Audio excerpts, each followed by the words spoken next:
Happy day after Thanksgiving. We have John right over here who's driving, and I am playing passenger princess on this very chilly day. It is the day after Thanksgiving. I hope everybody had a great Thanksgiving and have just kind of had the chance to reset your week, and just you're gonna enjoy the weekend coming up. It is the holiday season, so we're so excited about that. But it is a very brisk, I think 39 degrees last time I looked. Oh, it's now 41. So we are on our way to winterize the trailer. It's kind of bittersweet. We will still be camping this winter. We'll still be utilizing the trailer, but that means that we cannot, wash dishes, utilize the bathroom, utilize any water in the trailer. So we figured we'd make a video on this because this is our second winter winterizing the trailer. Yep. We're still not experts, but we're going to bring you along and show you our process. Yeah, and I'm not even sure it's much of a process. I think what we're going to be doing today is we're going to open up the water heater to empty the water heater, and then we'll put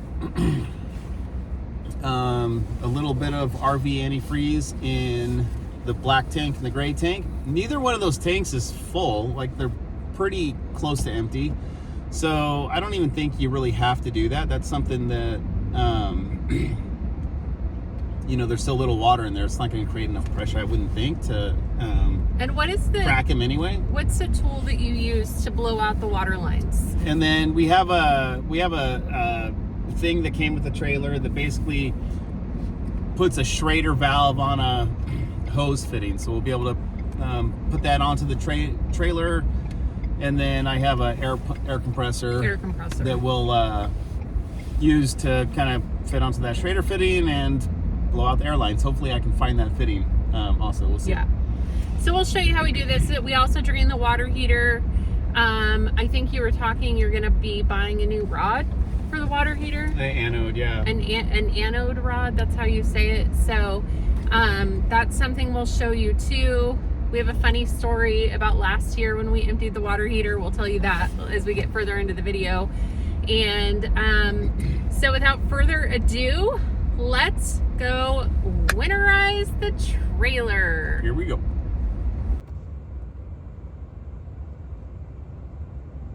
Cool. So John's turning on his generator in his truck to run the compressor. Yep. Right? Yep.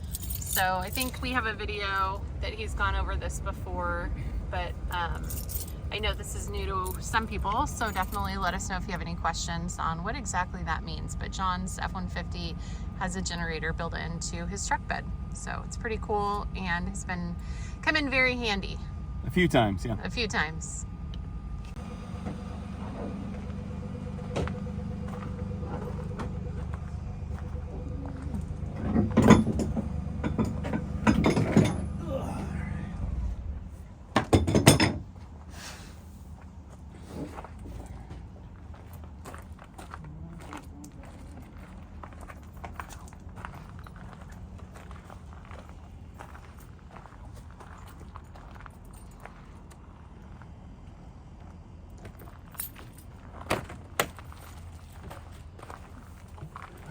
So I'm looking for the fitting, which I think is down here right now. So we'll see.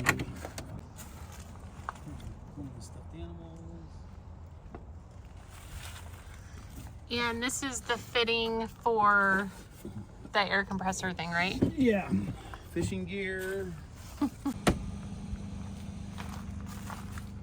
So this is that Schrader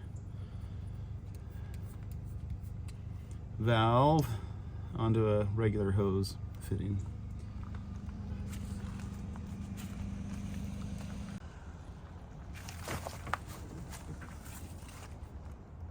actually be taking the Casita out in a few weeks for another trip on the coast for king tide.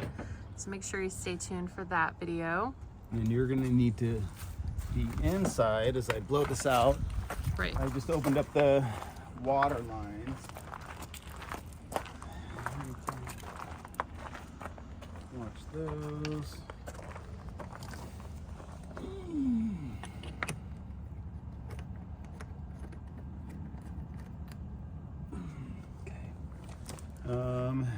Let's get this thing.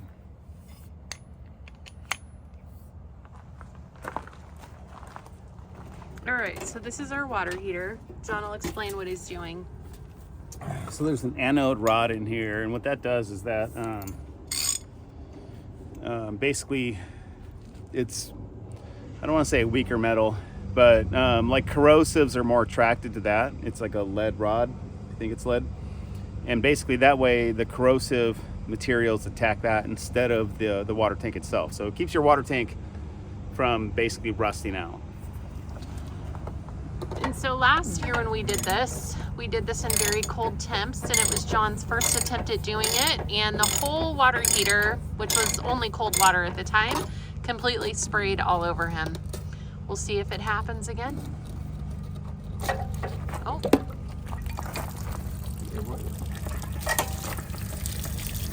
So just a pro tip, when you are emptying your water heater, make sure you stand back. And then here's the rod. Yeah, so you can see how that's getting all corroded, right there especially. So these are also in your water tanks, your hot water tanks at home. So we will be replacing that. I mean, the water heater is what, 6 gallons? Yeah. I think. Yeah. We could look at it over there, but I think it's 6 gallons. And then do you put that rod, once it's empty, do you put the rod back in there? Yeah, I'll put it back in just so it's holds pressure, but after I blow out our lines, that way if any water wants to come out there from that, I can do that as well. So, and then watch out, this is gonna get loud. I'm gonna turn on our compressor. If I can remember where the power button is. And it's gonna get loud. And then once I turn this on, Carrie's gonna go inside and we'll see if we can. Takes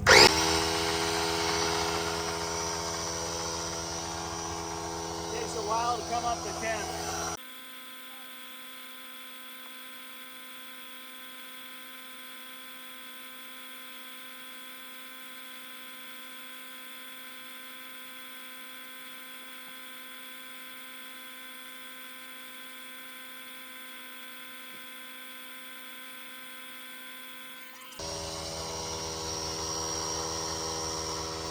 Probably a good thing.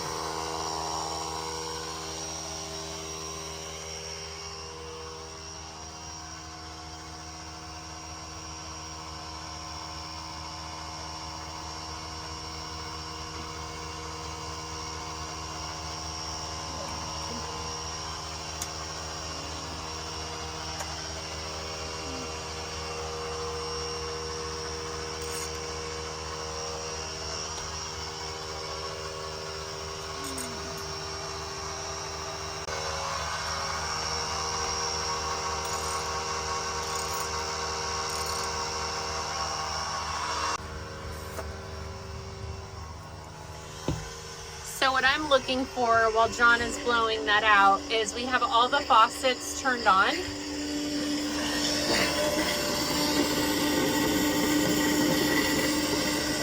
And I'm gonna watch it until it literally is dripping nothing, like that. This one's the same way. And then my job is to tell John through the window, down there, that it's good. The line should be clear. Let's go tell John.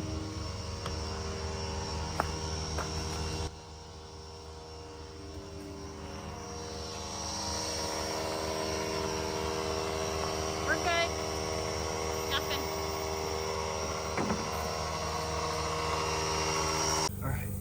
This little air compressor we bought last year, I think John got it at Harbor Tool and Freight, has been awesome for this. So we must have not had a lot of water in the lines because not a lot came out. Yeah, that's fine. But yeah, so we do that. Now I'll take this off, put it back in the trailer for next year.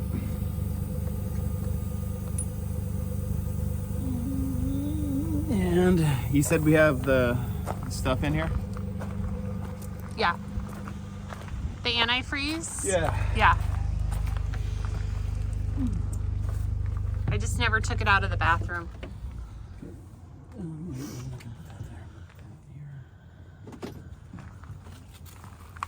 So basically, now, well, this is just RV antifreeze, and we're just gonna dump half of this in our gray tank, half of it in our black tank, so any water that is in those tanks doesn't freeze up and cause a problem, which again, it really shouldn't, because they're not very full. There's not gonna be a lot in them.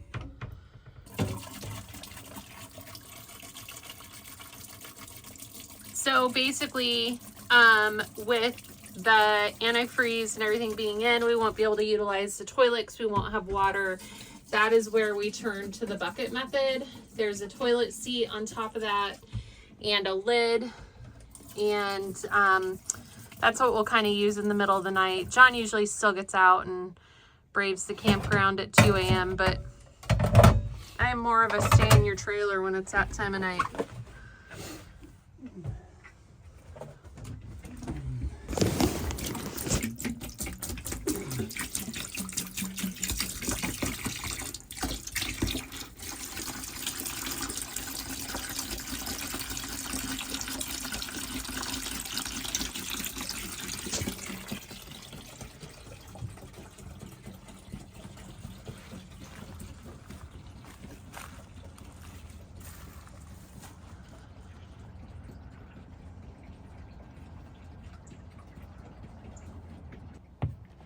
And you did push down on the toilet, is one of the things when I was blowing out the airlines.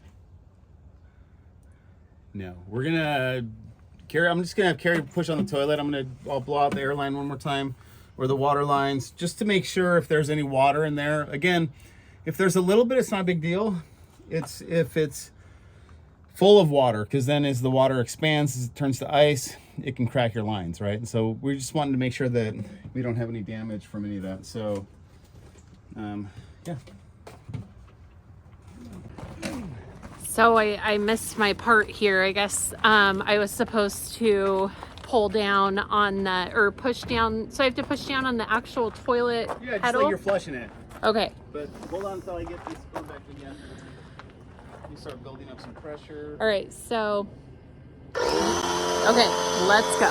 Let's go check this out.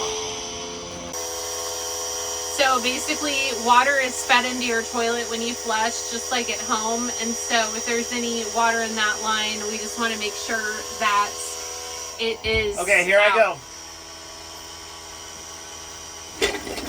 Oh my. Do it again. Okay, did any air come out? Water came out. Okay.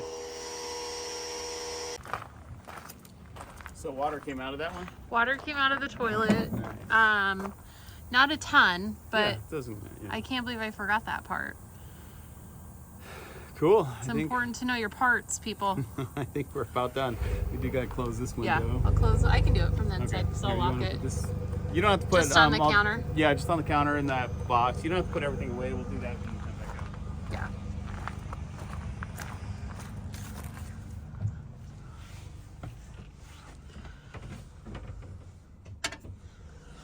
All right, I'll shut this. Locking the window.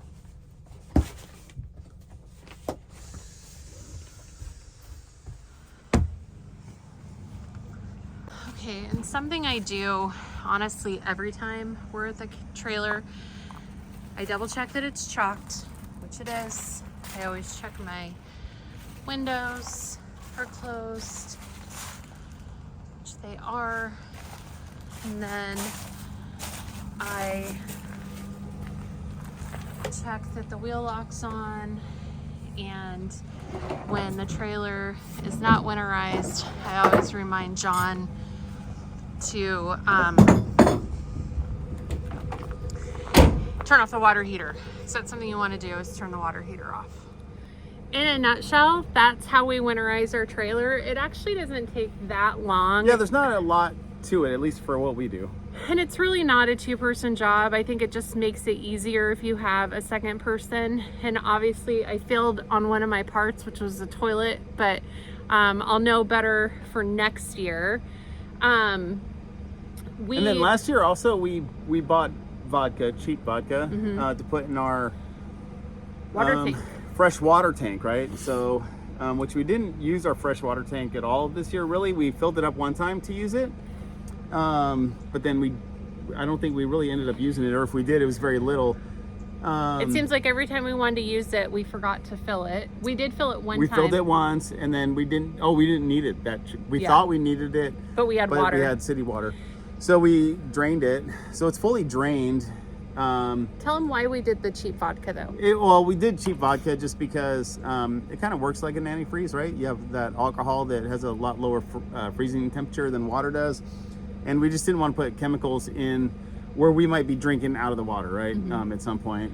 And or like washing our dishes. And so we figured it would be better to like have a little vodka in our dish than like antifreeze. Yeah, we saw this somewhere, I think on the Casita forum actually, on Facebook. So I think that's where we got the idea initially. So this year we don't have anything in there. It should be pretty dry. We don't have like we literally filled it one time and like drained everything. So if we think about, maybe next time we're out camping, if we think about getting some vodka or something like that, maybe we'll throw it in there. But I'm not really worried about it. So I'm, better safe than sorry. Yeah. So that's how we winterize. Easy breezy. Makes us sad because the cold season is upon us, but there's also a lot of really great opportunities. Last year we went camping a few times at the coast, a few bad weather times, a few not as bad weather times, but always cold, and just really enjoyed it, right? There's a lot less people around. So many less, so much more less people. It's much more less a word.